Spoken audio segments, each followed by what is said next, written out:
Hi అండి, అందరు ఎలా ఉన్నారు? Welcome to Rosie Moon Divine Tarot. ఈరోజు వచ్చేసి మీ పర్సన్ కరెంట్ ఫీలింగ్స్, మీ పర్సన్ మీ గురించి ఏం ఆలోచిస్తున్నారు అండ్ మీరు మీ పర్సన్ గురించి ఏం ఆలోచిస్తున్నారో చూద్దాం. మీ పర్సన్ యాక్షన్ ఏమైనా తీసుకుంటారా లేదా, మీకు రీయూనియన్ ఎప్పుడు అవుతుంది, రీయూనియన్ అవుతుందా లేదా అనేది చూద్దాం. ఓకేనా? సో ఇది అందరికీ వర్తిస్తుందండి. Married, unmarried, extra relations, lovers అందరూ చూడొచ్చు. సెపరేషన్లో ఉన్న మీ పర్సన్ మిమ్మల్ని బ్లాక్ చేసినా, సైలెంట్ ట్రీట్మెంట్ ఇస్తున్నా, మాట్లాడకపోయినా, సో ఇప్పుడు సెపరేషన్లో ఉన్నా, సో అందరికీ వర్తిస్తుంది. అంటే కాంటాక్ట్లో ఉండి కూడా సరిగా మాట్లాడకపోయినా సరే అందరికీ వర్తిస్తుంది. సో మీ పర్సన్ నేమ్ని 3 times అనుకొని వీడియో చూడండి. ఓకేనా? ఇవి మీ ఎనర్జీస్, ఇవి మీ పర్సన్వి. యూనివర్స్, మా వ్యూవర్స్ యొక్క పర్సన్స్ కరెంట్ ఫీలింగ్స్ ఏంటి, మా వ్యూవర్స్ గురించి, మా వ్యూవర్స్ యొక్క పర్సన్స్ కరెంట్ ఫీలింగ్స్.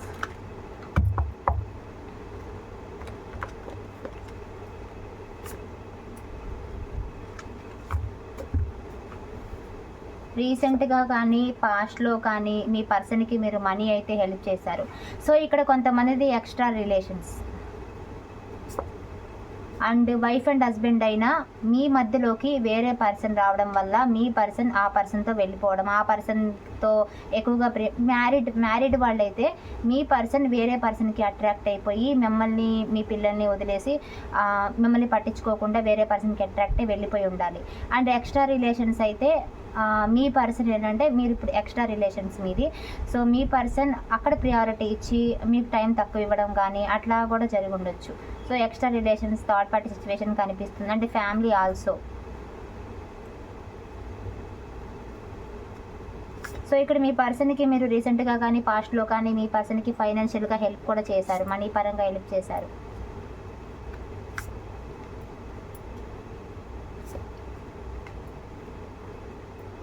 ఇక్కడ మీ పర్సన్ మిమ్మల్ని వదిలి వెళ్ళిపోయి ఉండొచ్చండి.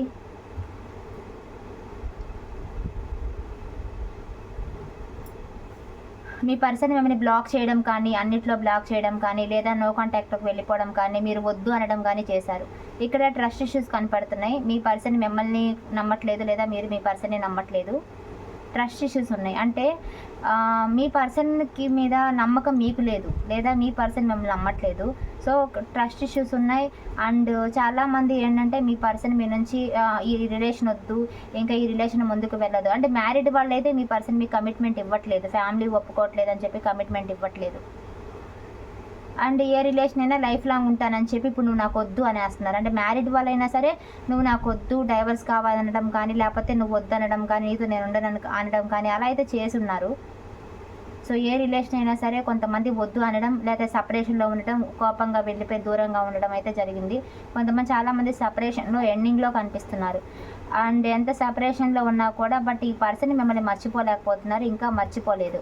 ఈ పర్సన్ హెల్త్ పరంగా, ఫైనాన్షియల్ పరంగా డల్గా ఉన్నారు.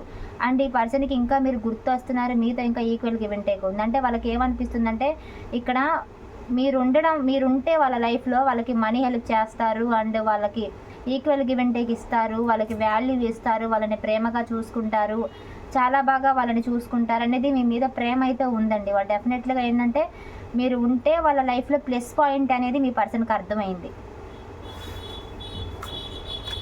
సో మీ పర్సన్కి ఫిజికల్ కనెక్షన్ ఉంది మీ మీద బాగా.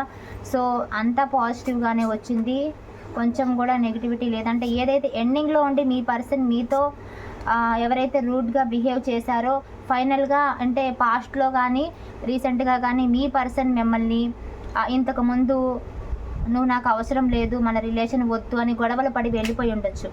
అండ్ ఫ్యామిలీ వల్ల, అంటే ఫ్యామిలీ ఒప్పుకోకపోవడం వల్ల, లేకపోతే థర్డ్ పార్టీ సిచ్యువేషన్లోనో, లేకపోతే లవర్స్ అయి కమిట్మెంట్ ఇవ్వలేకుండా మీ పర్సన్ అయితే మీ మధ్య గొడవల వల్ల మీ పర్సన్ వెళ్ళిపోయి ఉండొచ్చు, వద్దనుకొని ఉండి మిమ్మల్ని దూరం పెట్టి ఉండొచ్చు. బట్ ఫ్యూచర్లో ఏం చేస్తారంటే ఈ పర్సన్కి మీరు ఫిజికల్గా కానీ, మెంటల్గా కానీ ఈ పర్సన్కి మీరు చాలా బాగా నచ్చుతున్నారు. ఈ పర్సన్కి మీతో ఉండాలని ఉందండి. ఎక్కువగా ప్లస్ పాయింట్సే కనిపిస్తున్నాయి. ఈ పర్సన్కి ఏంటంటే మిమ్మల్ని వదులుకోవాలని అన్నారు కానీ నిజానికి ఈ పర్సన్కి మీతో ఉండాలని ఉంది. చాలా ప్రేమ అయితే మనసులో ఉందండి. పైకి కొన్ని సిచ్యువేషన్ వల్ల వాళ్ళు మిమ్మల్ని అనుండొచ్చు కానీ బట్ రియల్గా వీళ్ళకి మీతో ఉండాలని ఉంది. వాళ్ళకి మీ మీద ప్రేమ ఉందండి, డెఫినెట్లీ ప్రేమ ఉంది. ఎక్స్ట్రా రిలేషన్స్ అయితే కానీ ఏ రిలేషన్ అయినా ఇక్కడ ఒకరు మ్యారీడ్, ఒకరు అన్మ్యారీడ్. ఇక్కడ కొంతమంది మీ పర్సన్ ఏజ్లో మీకంటే చిన్న, ఇక్కడ స్టడీ చేస్తున్న వాళ్ళు కూడా ఉన్నారు, అండ్ కాలేజ్ వాళ్ళు, అండ్ చదువుకుంటూ హాస్టల్స్లో ఉంటారు కదా, అట్లా చదువుకుంటున్న వాళ్ళు, హాస్టల్ అయినా ఇల్లైనా స్టడీ చేస్తున్న వాళ్ళు, జాబ్ చేస్తున్న వాళ్ళు కూడా ఉన్నారు. సో మ్యారీడ్ వాళ్ళు కనిపిస్తున్నారు, ఎక్స్ట్రా రిలేషన్స్, టోటల్గా అందరూ ఉన్నారు, అందరు ఎనర్జీ కనిపిస్తుంది.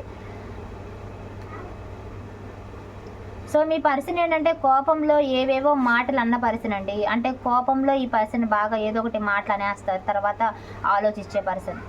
ఇక్కడ మీకు మీ పర్సన్కి చాలా ఫిజికల్ కనెక్షన్ చాలా బాగా ఉంది, ఫిజికల్ కనెక్షన్ చాలా బాగుంది.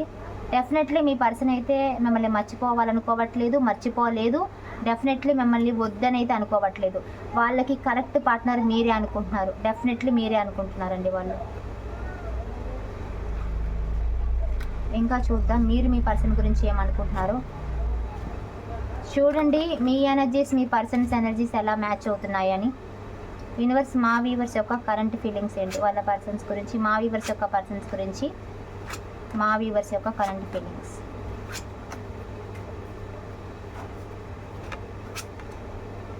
ఇక్కడ అన్మ్యారీడ్ వాళ్ళైతే డెఫినెట్లీ కమిట్మెంట్ అడుగుతున్నారండి, బట్ మీ పర్సన్ ఇవ్వట్లేదు మీకు.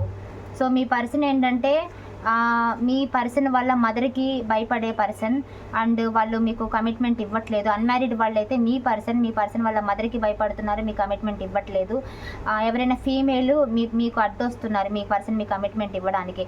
అండ్ ఎక్స్ట్రా రిలేషన్స్ అయినా సరే ఫీమేల్ ఎవరైనా అడ్డుగా ఉండొచ్చు మీ రిలేషన్లో. థర్డ్ పార్టీ సిచ్యువేషన్ అడ్డు ఉండడం వల్ల మీ పర్సన్కి మీకు మధ్య ఆ థర్డ్ పార్టీ ఉండడం వల్ల మీ పర్సన్ మీ దగ్గరికి రావడానికి భయపడుతున్నారు. అండ్ ఇంకోటి ఏంటంటే మీ పర్సన్ మీతో రూడ్గా బిహేవ్ చేస్తున్నారు. గొడవల వల్ల మీ పర్సన్ ఇప్పుడు నువ్వు నాకు వద్దు అని మీతో రూడ్గా బిహేవ్ చేస్తున్నారు. అండ్ మీరు కూడా ఏంటంటే కొంతమంది మీరే మీ పర్సన్ని కరెక్ట్గా ఉండు నా లైఫ్లో, లేకపోతే లేదు అని మీరు కూడా చెప్పాలనుకుంటున్నారు. డెఫినెట్లీ మీ పర్సన్ ఇక్కడ ఏంటంటే మీ మిస్టేక్స్ ఏమన్నా ఉంటే మీరు కూడా ఏంటంటే వాటిని ఆ మిస్టేక్స్ని చేయకుండా ఉండడము, మీ తప్పుని మీరు తెలుసుకోవడము. మీ పర్సన్ కనుక మిస్టేక్స్ చేస్తే మీ పర్సన్ మిస్టేక్స్ని యాక్సెప్ట్ చేసి మీ పర్సన్ ఎన్ని మిస్టేక్స్ అన్నా చేయనివ్వండి, అతన్ని క్షమించి ఆమెను క్షమించి మళ్ళీ మీ దగ్గరికి అయితే తీసుకుంటారు. సో డెఫినెట్లీ ఇక్కడ హీల్ అవుతున్నారు. ఇక్కడ మీకు వెళ్ళిపోవాలని ఏం లేదు, బట్ మీ పర్సన్ అలా క్రియేట్ చేస్తున్నారు. ఈ రిలేషన్ నుంచి మీకు వెళ్ళిపోవాలని అయితే లేదు, బట్ మీ పర్సన్ ఏంటంటే కమిట్మెంట్ ఇవ్వకుండా మీతో ఉండకుండా ఉండేసరికి మీరు కూడా సైలెంట్గా ఉండాల్సి వస్తుంది, హీల్ అవ్వాల్సి వస్తుంది. మూవ్ ఆన్ అవ్వమని మీ పర్సనే మీకు చెప్పుండొచ్చు, లేదా మీరు కూడా ట్రై చేస్తున్నారు. అది ఎందుకంటే మీ పర్సన్ అంటే ఇష్టం లేక కాదు, మీ పర్సన్ మీకు సరైన కమిట్మెంట్ ఇవ్వట్లేదు. అందుకని మీరు మూవ్ ఆన్ అయినా అవుదామా అని చూస్తున్నారు. అలా అవ్వడం కూడా మీకు కష్టంగానే ఉంది. మీకు ఇంకా ఈ రిలేషన్లో ఈక్వల్ గివ్ అండ్ టేక్ ఇవ్వాలి, లైఫ్ లాంగ్ కమిట్మెంట్ కావాలని చూస్తున్నారండి, బట్ అది మీ చేతుల్లో లేదు కదా. మీకేంటంటే రిలేషన్ కావాలి, లైఫ్ లాంగ్ ఉండాలి అండ్ కమిట్మెంట్ ఇవ్వాలి, బట్ అది మీ చేతుల్లో లేదు. మీ పర్సన్ మీకు సపోర్ట్ చేస్తే మీరు హ్యాపీగా మీ పర్సన్తో ఉంటారు, లేకపోతే చాలా బాధగా మూవ్ ఆన్ అవ్వాలని చూస్తున్నారు. కానీ ఇక్కడ మీ పర్సన్ మీకు ఈక్వల్ గివ్ అండ్ టేక్ ఇవ్వడానికి రెడీగా ఉన్నారు. అండ్ సొసైటీలో వాళ్ళందరినీ ఎదిరించి అంత ఇదిగా వాళ్ళు ఒకవేళ ఉండలేకపోయినా కానీ అట్లీస్ట్ వాళ్ళు మీకు ఏదో రకంగా మీతో కాంటాక్ట్లో ఉండడమో, ఏదో రకంగా మేనేజ్ చేసుకుంటూ ఉండడమో అట్లా అయితే చేయగలుగుతారండి.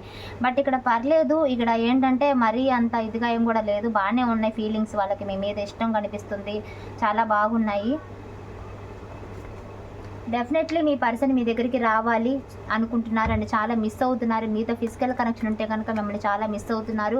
సో మళ్ళీ మీతో రొమాంటిక్గా వాళ్ళకి గడపాలని ఉంది అండ్ మీతో సంతోషంగా వాళ్ళకి ఉండాలని ఉంది, మీతో కలిసి ఉండాలి, మళ్ళీ రీయూనియన్ చేయాలని ఉంది. అండ్ ఇంకోసారి కన్ఫర్మ్ చేస్తాను, యూనివర్స్ మా వ్యూవర్స్కి వాళ్ళ పర్సన్స్తో రీయూనియన్ ఉందా?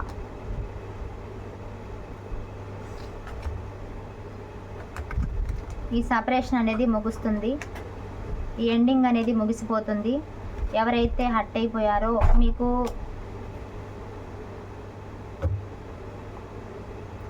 చాలామందికి కన్ఫ్యూజన్ ఉంది, క్లారిటీ లేదు, కన్ఫ్యూజన్ ఉంది. ఈ కన్ఫ్యూజన్కి, ఎండింగ్కి, ఈ సపరేషన్కి మీకు ఒక క్లారిటీ ఫ్యూచర్లో వస్తుందండి. అది ఏదైనా సరే ఒక క్లారిటీ అనేది మీకు వస్తుంది. ఆ క్లారిటీ మీరు ఎంతగానో ఇష్టపడుతున్న పర్సన్, మీకు హార్ట్ బ్రేక్ చేసిన పర్సన్ నుంచి మీకు ఒక క్లారిటీ వస్తుంది. రిలేషన్ నుంచి ఒక క్లారిటీ ఫ్యూచర్లో మీ పర్సన్ నుంచి ఈ మంత్ ఎండింగ్ లోపు కాల్ కానీ మెసేజ్ కానీ వస్తుంది, లేకపోతే నెక్స్ట్ మంత్ కానీ ఈ మంత్ ఎండింగ్ కానీ. ఎనర్జీ బాగుంటే ఈ మంత్లోనే వస్తుంది, ఓకేనా? సో మేనిఫెస్ట్ చేసుకోండి. డెఫినెట్లీ మీ పర్సన్ నుంచి కాల్ కానీ మెసేజ్ కానీ వస్తుంది, మీరు మాట్లాడుకుంటారు అండ్ రియల్గా కలవచ్చు. స్ట్రాంగ్ కమ్యూనికేషన్, లేదా ఫోన్లోనో మెసేజ్లోనో అండ్ కాల్ ఆర్ మెసేజ్, లేదా డైరెక్ట్ మీట్ అట్లయితే ఉంటుంది. ఓకే, మేనిఫెస్ట్ చేసుకోండి అండ్ డెఫినెట్లీ రీయూనియన్ అయితే కనిపిస్తుంది. మాట్లాడుకుంటారు. మాట్లాడుకునేటప్పుడు క్లారిటీగా మాట్లాడుకోండి, గొడవలు ఆడుకోవడం కాకుండా ప్రశాంతంగా మాట్లాడుకోండి. ఓకేనా? సో మీ పర్సన్కి మీ మీద ప్రేమ ఉంది, బట్ సిచ్యువేషన్ని ఫేస్ చేయలేక అలా చేస్తున్నారు అంతే. సో ఏంజల్స్ నెంబర్స్ మీకు కనిపిస్తూ ఉంటాయి. అండ్ రీయూనియన్కి ముందు మీ పర్సన్ మీకు డ్రీమ్లోకి వస్తుంటారు. బటర్ఫ్లైస్ కూడా కనిపిస్తాయి. సో కామెంట్లో 555 అని పెట్టండి. ఎక్కువగా మీకు 222, 555 కనిపిస్తాయి. ఇప్పుడు కామెంట్లో అయితే 555 అని పెట్టండి. లైక్ చేయండి, క్లెయిమ్ చేసుకోండి. మీ ఫ్రెండ్స్ ఎవరైనా ఉంటే వారికి షేర్ చేయండి, మోటివేషనల్గా ఉంటాయి. సబ్స్క్రైబ్ చేసుకోండి మన ఛానల్ని, నా ప్రతి వీడియో మీకు వస్తుంది. అండ్ లైక్ కూడా చేయండి. సో మీకు ఎవరికైనా పర్సనల్ రీడింగ్ తీసుకోవాలనుకుంటే వాట్సాప్ వీడియోలో టైటిల్లో నెంబర్ కనిపిస్తుంది కదా, సో కాల్ కానీ మెసేజ్ కానీ చేయండి. ఓకేనా? Thank you so much.